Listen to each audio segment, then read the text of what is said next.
In today's video, I'm going to teach you to be able to add or adjust borders on Figma. How to add border on Figma easily.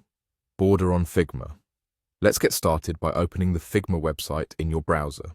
Once you're on the site, go ahead and open your page or the file you're working on.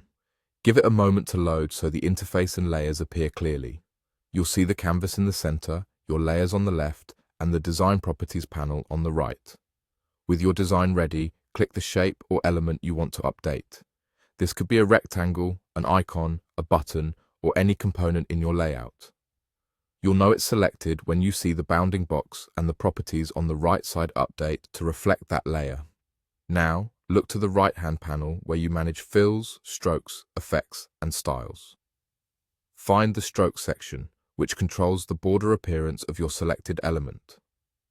Next to stroke, you'll see options to apply styles from your libraries. Click Apply Styles. This opens a panel that lets you use shared styles your team or file provides, so you can keep borders consistent across your design without manually tweaking settings every time. In the Libraries panel that appears, use the search bar at the top. Type the word bar. You're looking for a style called Tab Bar Selection.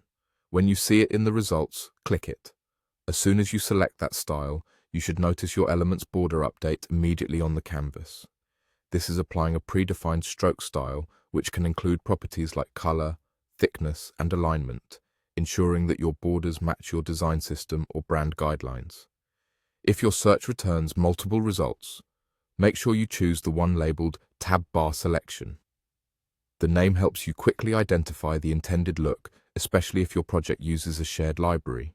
After applying it, glance at your element to confirm the border looks the way you expect. The change should be visible right away, and it will be consistent if you apply the same style to other elements later. That's it. You opened the Figma website, opened your page, selected your shape, used Apply Styles beside Stroke under Libraries, searched for Bar, clicked Tab Bar Selection, and watched your element's border update. This approach keeps your design neat and consistent, and it saves time by reusing approved styles. Thanks for watching, and enjoy designing with cleaner, more consistent borders in Figma.